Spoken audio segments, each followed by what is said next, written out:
আজকের দিনটার জন্য আমরা দুজনেই প্রচণ্ডভাবে এক্সাইটেড ছিলাম। প্ল্যান্ড অফ নিয়েছি দুজনে মিলে একসাথে অফ, মানে আমাদের কাছে একসাথে অফ মানে ইটস লাইক এ সেলিব্রেশন। হ্যাঁ, টু বি ভেরি অনেস্ট, কারণ সারা সপ্তাহ ভালো করে সময় পাই না গো। এই অফটার জন্য সত্যিকারের ওয়েট করে থাকি। আজকে সকালবেলায় ব্রেকফাস্ট করে ঘর থেকে বেরিয়ে গেছি, অনেক টুকটাক কাজ আছে। আচ্ছা, প্রথমেই চলে এলাম আমাদের জন্য একটা স্কুটার নিতে। ঠিক আছে, স্কুটারের ঘটনাটা তোমাদের সাথে শেয়ার করছি। তার আগে সবাইকে welcome back to the channel. যারা তোমরা আজকে আমাদেরকে প্রথমবার দেখছো, হাই গাইস, আমি ঝেলেক অ্যান্ড আমার হাজব্যান্ড তন্ময়, দুবাই থেকে। তো এই যেটা বলছিলাম, স্কুটার আগেও অনেক ভিডিওতে তোমাদের সাথে শেয়ার করেছিলাম যে দেখো দুবাইতে এগুলো স্কুটার হয় যেগুলো দাঁড়িয়ে চালানো যায়। তো তন্ময় তো অফিসে হেঁটে হেঁটেই যাচ্ছে, খুব বেশি দূর যে আমাদের বাড়ির থেকে ওর অফিসটা তা নয়, বাট একটা স্কুটার হলে ভালোই হয়, মন্দ হয় না। আর দুজনে মিলে যখন খুশি ইচ্ছে দুজনে মিলে দাঁড়িয়ে চলে যাব এদিক ওদিক ঘুরতে, কোথাও খেতে, নতুন নতুন রেস্টুরেন্টস এক্সপ্লোর করতে পারবো। কারণ আমাদের ইউজুয়ালি রাত্রেবেলাই টাইম হয়, দুজনে মিলে অফিস থেকে আসার পরেই টাইম হয় এদিক ওদিক যাওয়ার। তো স্কুটারটা ছিল না বলে খুব বেশি দূরে আমরা যেতে পারতাম না। এবার থেকে রাত্রেবেলা কোথাও কিছু খাই না খাই এমনিই নয় বেরিয়ে পড়বো, তো সেটা ভেবেই এই স্কুটারটা নেওয়া। আর গরমও আসছে সামনে, তার মেয়ের হেঁটে যেতে খুব কষ্ট হবে, তো ভাবলাম না, আগে এইটা দরকার, সবার আগে এইটা আগে নিই। সো হিয়ার ইট ইজ, এরকমভাবেই নিয়েছি, যেটা বেশ ভালো কিলোমিটার্স যাবেও, 40 কিলোমিটার্সের মতন যাবে। 150 কেজিস ওয়েট ক্যারি করতে পারবে। তো আমাদের দুজনের তো আর 150 কেজিস নয় তো দুজনের ওয়েটই ঠিকঠাক নিতে পারবে। খুব ভালো, বেশ মডার্ন, আর অনেক রকমের ফিচার্স আছে আর কি। এবার ও চালিয়েও দেখবে। হেলমেটও নিয়ে নিয়েছে, তারপরে জ্যাকেটও নিয়ে নিয়েছে, যেগুলো ইউজুয়ালি লাগে আর কি। এখানে হেলমেট পরে না অনেকেই দেখেছি, কিন্তু precaution is better than cure, তাই না? তাই হেলমেটটা আমি ওকে বলেছি তুমি কিন্তু হেলমেটটা পরবে। তো যাই হোক, এবারও চালিয়ে দেখছে সব ঠিকঠাক আছে কি না, নিয়ে এবার আমরা এটাকে বাড়ি যাব। So it is the new addition to our family. এবার আমি আর তন্ময় এটা করেই ঘুরতে পারবো এদিক ওদিক, তোমরা এটাতে খুব অফেন আমাদেরকে এবার থেকে দেখতে পাবে। তো যাই হোক, এটা নিয়ে এবার সোজা বাড়ি যাব না, তার আগে যাব হচ্ছে স্যালন। আজকে তন্ময়ের হেয়ার কেয়ার ডে প্লাস আমার হেয়ার কেয়ার ডে। থাম্বনেল দেখে, টাইটেল দেখে বুঝতেই পেরে গেছো, তাই জন্যই বললাম যে আজকে দিনটার জন্য অনেক বেশি এক্সাইটেড আমরা। তো আজকে ও ভালো করে হেয়ার কাট করবে, প্লাস আজকে ওর একটা ড্যান্ড্রফের ট্রিটমেন্টও করাবে চুলে। কোনো দিন আজ অব্দি তন্ময় কিচ্ছু করাইনি গো, বিশ্বাস করো। মানে আর আমার কি ভালো যে লাগছিল যে ও আরাম পাচ্ছে। আর আমি এমন জায়গায় বসেছি যে বাইরে সাইকেলটাও দেখতে পাবো, ওইদিকে ওর হেয়ার কাটটাও দেখতে পাবো না। আমাকে ওরা বলছে যে টেনশন করো না, দুবাইতে এরকম চুরি হয় না। বাট জানোই তো, নতুন জিনিসের প্রতি একটা আলাদাই টান থাকে, তাই না? তো এবার ওর চুল কাটিং অনেকটা টাইম লাগছে, তো আমি ভাবলাম যাই পাশের রেস্টুরেন্ট থেকে গিয়ে একটু চা নিয়ে আসি। মাথাটাও ধরেছিল, সকালবেলা চা না খেয়ে বাড়ির থেকে বেরিয়েছি, জলখাবার খেয়ে বেরিয়ে গেছি। এসে দেখি ওর হেয়ার ট্রিটমেন্টও শুরু হয়ে গেছে, ড্যান্ড্রফের ট্রিটমেন্টটা। তো আমার খুব আনন্দ হচ্ছিলো যে ও খুব আরাম পাচ্ছে। ওর হাত, মানে ওর মাথায় কেউ হাত দিলে ও প্রচণ্ড আরাম পায়। আমি ওকে যখন তেল লাগিয়ে দিই ও ঘুমিয়ে যায় অলমোস্ট। তো যাই হোক, আজকে আমার খুব আনন্দ হচ্ছিলো যে ও বেশ পার্লারে এসে এই যে ট্রিটমেন্টটা করালো, এগুলো কখনো করায়নি আগে, তো খুব আনন্দ পাচ্ছিল। এদিকে আমি ওকে অনেক কিছু বলছিলাম, আবার আমাকে মুখও ভেঙাবে, এই দেখো মুখ ভেঙাচ্ছে। হ্যাঁ, তো যাই হোক, ও বেশ ফুরফুরে মেজাজ হয়ে গেল আজকে খুব আনন্দ পেয়েছে ও। কারণ আজকে আমারও হেয়ার কেয়ার ডে, আমিও যাব। অনেক বছর ধরে একটা জিনিস করাবো ভাবছি চুলে, বাট সেটা করানোই হচ্ছে না। ফাইনালি দুবাইতে এসে যখন এখানে এত ভালো ফ্যাসিলিটি আছে, এত ভালো ভালো স্যালন আছে, দেন ওয়াই নট। ইন্ডিয়ায় একটু ভয় পেতাম, জানি ইন্ডিয়াতে সবাই করে, না করার কিছুই নেই, কিন্তু কি বলো তো, ওই যে বড় চুল কেটে ফেলবো, বড় চুলে কিছু ট্রিটমেন্ট করব, সেটা নিয়েই না খুব ভয় করতো। ফাইনালি এখানে আসার পর তন্ময় আমাকে কনভিন্স করেই ফেললো যে না, যাও গিয়ে করো। তো যাই হোক, দুপুরবেলা এবার আমরা বাড়ি এলাম। বাড়ি এসে খুব হালকা পাতলার মধ্যে আজকে দুপুরে লাঞ্চটা করব, কারণ সময় নেই, আমাকে বেরিয়ে আবার স্যালন যেতে হবে। স্যালনে অনেকক্ষণই সময় লাগবে। তো আজকে কি করছি বলো তো, জাস্ট ভেজ ফ্রাইড রাইস করে নেব, তার মধ্যে এগও দেবো অবভিয়াসলি। তো তন্ময় সকালবেলায় কেটে নিয়েছে গাজর, পেঁয়াজ, লঙ্কা, রসুন, যা যা লাগে আর কি ফ্রাইড রাইস করার জন্য। ভাত করা আছে, জাস্ট একসাথে দিয়ে সব কটাকে ভেজে নামিয়ে দেবো। এই যে যেরকম বললাম তোমাদেরকে সব তন্ময় কেটেই রেখেছে অলমোস্ট, এবার খালি বসিয়ে দিতে হবে প্যানে, অ্যান্ড হয়ে যাবে আমাদের দুপুরের লাঞ্চ।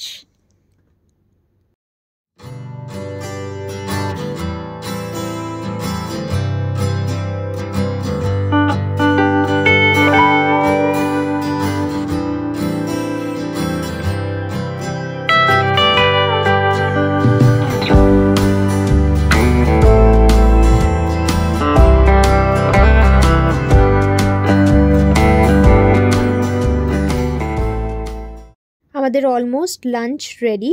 এটা ভাজা হয়ে গেছে, ভাজা হয়ে যাওয়ার পরেই ভাতটা দিয়ে দিলেই হয়ে যাবে অলমোস্ট। তো এবেলা এরকমই খাচ্ছি আর কি, এবেলা আর বেশি সময় পেলাম না, তো রান্নার দিকে চলে এলে জানোই তো আর অন্যদিকে বেশি কিছু করা যায় না, তাই রান্নাটা আজকে খুব হালকার মধ্যেই রেখেছি। এই যে ভাত ভাজা খেয়ে নিচ্ছি, খেয়ে তারপরে একটুখানি রেস্ট নিলাম, রেস্ট নিয়েই বেরিয়ে গেলাম স্যালনের জন্য। স্যালনটা খুব দূরে, তো দেখো এই দেখো এটা হচ্ছে আমাদের বাড়ি আর এটা হচ্ছে স্যালন, খুব দূরে স্যালন, বুঝতেই পারছো। যাই হোক, একদমই বাড়ির সামনেই, বাড়ির অপোজিটের স্যালনটাতেই গেছি। অনেকগুলো স্যালনই আছে, বাট এখানের যে মেয়েটা সে ইন্ডিয়ান, যে আমার করবে আর কি, ওর কাছে আগেও আমি আইব্রোজ করেছিলাম, তো খুব স্যাটিসফাইড হয়েছিলাম আমি, মেয়েটা পাঞ্জাবের। তো আমি ভাবলাম না ওর কাছেই করি, যেখানেই যাই ইন্ডিয়ানের প্রতি না একটা আলাদাই টান, জানো তো। অন্য জায়গায় হয়তো অন্য রকম করে দিত বা কিছু, জানি না, বাট এই যে টানটা, এই যে কানেকশনটা, মানে আমি আর ওই জন্য অন্য কোথাও গেলাম না। আমি জানি ও এখানে থাকে, তো আমি ওর কাছেই গেলাম। অনেক জায়গায় কোটেশন নিয়েছিলাম যে কোথায় কি প্রাইস না প্রাইস, কীরকম করবে কি করবে, তো ফাইনালি এখানে এলাম। আচ্ছা তোমাদেরকে আমি বলি কি করছি আমি চুলে ব্রাজিলিয়ান ক্যারাটিন করছি, ফার্স্ট টাইম ক্যারাটিন ট্রিটমেন্ট করছি চুলে। ও আমাকে বললো যে ক্যারাটিন ট্রিটমেন্ট চুলের জন্য ভালো হয়, লোকে অনেক ভয় পায়, রিবন্ডিং আর বোটক্স যদি করতাম তাহলে অনেক বেশি হিট লাগতো চুলে, বাট যেহেতু ক্যারাটিন করছি একবারই হিটিং প্রসেসটা হবে, তো চিন্তার কোনো কারণ নেই। আর আমি করেছি গ্র্যাজুয়েট বব আমার চুলে, বুঝতেই পারবে এবার যখন দেখবে চুলটা, মানে পেছন দিকে একদমই ছোট, সামনের দিকে গ্র্যাজুয়ালি সেটা বড় হচ্ছে, তো সেটা হচ্ছে গ্র্যাজুয়েট বব। এবার আমি অফিসেও চুলটাকে খোলা রাখতে পারবো, কোনো অসুবিধা হবে না, এই আর কি। And here is my haircut. আজকে তো ভালো করে ওয়াশ হয়নি, আজকে তো ওয়াশ হবে না, 3 দিন পরে ওয়াশ হবে, প্লাস ওরা হেয়ার স্পা ফ্রি দিচ্ছে স্যালন থেকে, সেটা যখন করব তখন পুরো চুলের কাটটা ভালো করে বোঝা যাবে। আজকে তো এখনও ট্রিটমেন্টটা আছে, তাই জন্য একটু চুলটা চেপে চেপে আছে, আর যেহেতু ফার্স্ট টাইম এরকম স্ট্রেট করেই নিয়েছি, তাই একটু 2 দিন একটু অ্যাডজাস্ট হতে সময় লাগবে আমি জানি। করার আগে অনেক ভাবছিলাম যে করব না, বাট মানে আমি ভাবলাম যে না, লেটস ডু ইট, ভালো হলে ভালো হবে, আর যদি খারাপ হয় তাহলে আর কোনো দিন করবো না। যদি একবার না করি তাহলে তো এক্সপিরিয়েন্সও পাবো না, তাই না বলো। আমি আর তন্ময় ওরকমই, আমরা লাইফের ডিসিশনসগুলো এরকমই নিই, we take life as it comes and we want to মানে এক্সপিরিয়েন্স এভরিথিং, যেরকম হবে, ভালো হোক খারাপ হোক, তাই জন্য আমরা প্রত্যেকটা মুহূর্ত এনজয় করা শিখেছি আমরা দুজনে মিলে। ভালো হলে ভালো, এই যে দুবাই চলে এলাম হঠাৎ করে, আমরা তো জানতাম না কীরকম এক্সপিরিয়েন্স হবে না হবে, তাই না। যদি খারাপ হতো তাহলে অন্যরকম কিছু আবার ডিসিশন নিতাম, যখন ভালো হচ্ছে দেন ভালো হচ্ছে। সেরকমই এই যে স্কুটারটা কিনলাম, সেটা কেনা, আমরা স্কুটারেও ইন্ডিয়া থাকাকালীন স্কুটি চেপেছি, তারপরে আমরা এখানে এসে স্কুটার চাপছি, প্রত্যেকটা জিনিস আমরা এনজয় করতে চাই, যেখানে যেরকম সেখানে সেরকম, সেইভাবে আমরা দুজনকে রেডি করি। ঠিক আছে, বিকেলবেলা বেরোলাম, বিকেলবেলা বেরিয়ে খেলাম একটুখানি চারকোল চিকেন খেলাম, তারপর লুলুতে এলাম, লুলুতে কাতলা মাছ রুই মাছ পাওয়া যায় শুনেছিলাম, বাট এখানে এসে যা রুই মাছ দেখলাম, রুই মাছের চোখগুলো একদম ভেতরে ঢোকা, ফ্রেশ না রুই মাছ, তারপরে ভেজিটেবলসগুলো যেগুলো ছিল সেগুলো খুব একটা ভালো না, তা আমরা না নিয়েই এখান থেকে বেরিয়ে গেলাম। বেরোনোর সময় শাক চোখে পড়লো তন্ময়ের, গিয়ে শাকগুলো দেখলো, সেগুলো দেখলো ফ্রেশ না, তাই আমার খুব মনে দুঃখ হলো, যে ভাবছিলাম আজকে রুই মাছ নেব, এই 6 মাসে এখনও একবারও নিজের হাতে রুই মাছ রান্না করিনি, এখনও ঘরে রুই মাছ আসেনি। চিংড়ি এসছে অনেকবারই, অন্য ম্যাকরেল মাছ এসছে, বাট রুইটা আসেনি, আর যতক্ষণ না রুই কাতলা খাচ্ছি সত্যি মনে শান্তি হচ্ছে না গো। তো যাই হোক, কিছু না নিয়েই চলে এলাম আবার ডে টু ডেতে। এখন 31 জানুয়ারি অবধি প্রচুর সেল চলছে, ঠিক আছে, ক্লিয়ারেন্স সেল চলছে, তাই খুব ভালো ভালো অফার দিচ্ছে।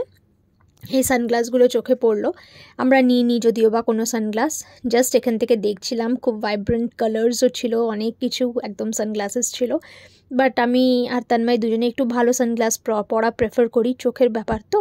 আর আমার তো এমনিতেও চোখে চশমা আছে, তাই আমরা যেগুলো এখন পড়ছি সেগুলো তো লেন্স কাটের। তো ওই জন্য জাস্ট দেখছিলাম আর কি, কখনো কখনো যদি স্টাইল মারার জন্য নেওয়া যায় সেগুলো হলে ভালোই হয়। সবসময় মানে খুব লং টাইমের জন্য না পড়ে যদি কখনো একটু স্টাইল মারতে ইচ্ছে হয় তার জন্য নিতেই পারি আর কি, সেইভাবেই একটু দেখো তোমাদেরকেও পড়ে পড়ে দেখাচ্ছি কোনটা ভাল লাগছে না লাগছে। হ্যাঁ, যদি তোমরা ভিডিওতে বলো যে হ্যাঁ এটাতে ভাল লাগছিল আমাকে কমেন্টে জানিও, তাহলে সেরকমভাবে গিয়ে নেব। আজকে কিন্তু কিচ্ছু নিইনি, তার মেয়ে বলে দিয়েছে ভাল লাগছে না, ওই জন্য আমার মুখটা বেঁকে গেল। ওকেও পড়িয়েছিলাম একটা, ওরও বললো ভাল লাগছে না, জানি না কেন আমরা দুজনে মিলে কিছু না নিয়েই আজকে যাচ্ছি আর কি, না কিনবো। তারপরে এই দেখো, ও বাচ্চাদের চশমা নিয়ে আমার দিকে দেখাচ্ছে যে ওই বাচ্চাদের চশমাটা আমাকে মানাবে, মানে যা পারে বলে আর কি, মানে সব সময় রাগায় আর কি, যে আমি রাখবো আবার ওকে একটুখানি চিমটি কাটবো। যাই হোক, তারপর চলে এলাম এই হেয়ার ব্রাশগুলো নিতে। হেয়ার ব্রাশ আমরা ইউজুয়ালি কমই ইউজ করছি, বাট হেয়ার ব্রাশ তো খুব ভালো হয় চুলের জন্য, তাই হেয়ার ব্রাশ নেব ভাবলাম। তো এখানে অনেকগুলো অপশন ছিল, কত কালার্স ছিল, কোনটা ছেড়ে কোনটা নেব বুঝতে পারছিলাম না, সব কটাই খুব ভালো ছিল। তাহলে ওর জন্য একটা নেব, আমার জন্য একটা নেব। তো কম্বো প্যাক দেখছিলাম, যদি আমাদের কম্বো প্যাক থাকে তাহলে দুজনের জন্য দুটো হয়ে যাবে। এখানে অপশনস ছিল, তো দেখো এখন যেটাও দেখাচ্ছে গ্রিনের মধ্যে গোল্ডেনের মধ্যে, এগুলো বেশ ভালো।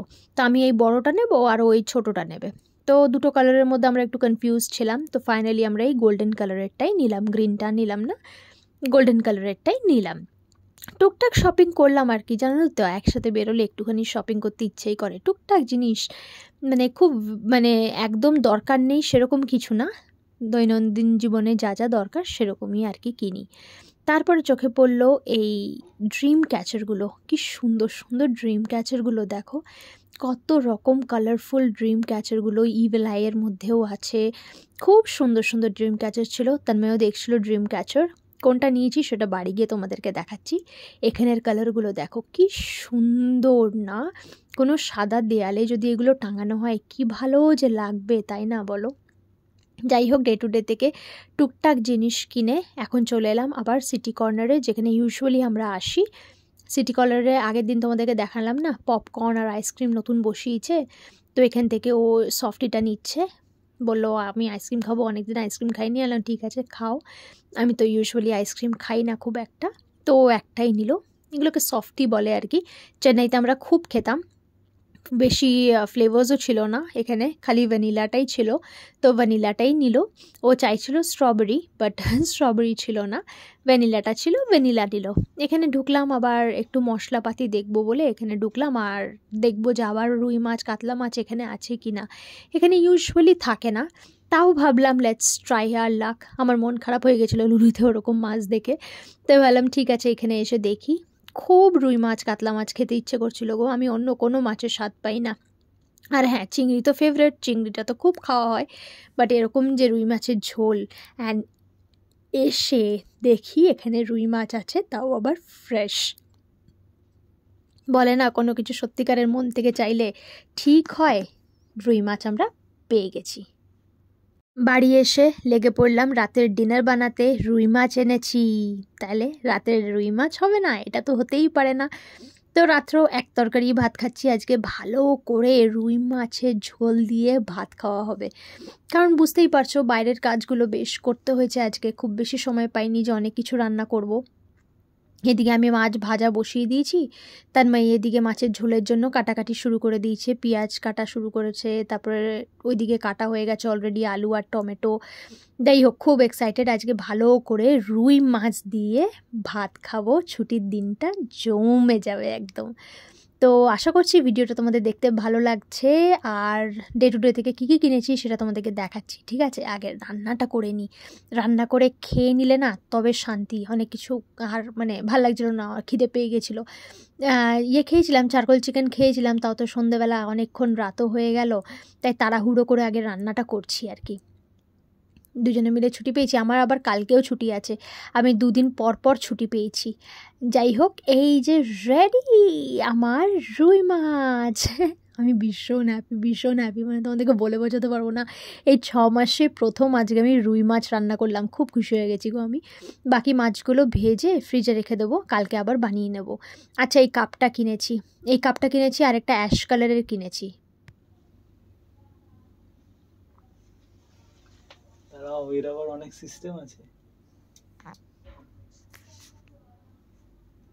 আমাদের গাড়িটায় দেখো এরকম লাইটও ফ্ল্যাশ হচ্ছে, তার মানে যখন রাত্রেবেলা অন্ধকারে তুমি স্কুটারটা চালাবে তখন লাইট জ্বললে লোকে বুঝতে পারবে যে গাড়ি আসছে আর কি। খুব সুন্দর, মানে বেশ ভালো লাগলো, মানে রাত্রেবেলা খুব সুন্দর লাগবে আর একটা আলাদা ফিলিং, তাই না বলো? মানে এই ছোট্ট ছোট জিনিসগুলো খুব এনজয় করছি দুবাই এসে, খুব ভালো লাগছে, একটা নতুন জিনিস চালানোর সুযোগ পাচ্ছি। যাই হোক, এই ড্রিম ক্যাচারটা আমরা কিনেছি, তন্ময়ের এই ড্রিম ক্যাচারটাই প্রচণ্ড পছন্দ হয়েছে, ছোট্টর মধ্যে বলে না অরিজিনাল পালক আছে এখানে ময়ূরের, আমি এটাই নেবো। বললাম ঠিক আছে নাও। আর এই যে ফটো ফ্রেমটা লাগানো আছে, সুচরিতা দি দিয়েছিল ওয়েডিং অ্যানিভার্সারিতে গিফট। সো এরকম করেই কাটলো আজকে আমাদের ছুটির দিনটা। আশা করি ব্লগটা তোমাদের দেখতে ভালো লেগেছে, ভালো লাগলে লাইক কমেন্ট শেয়ার সাবস্ক্রাইব করে পাশে থেকো। টাটা।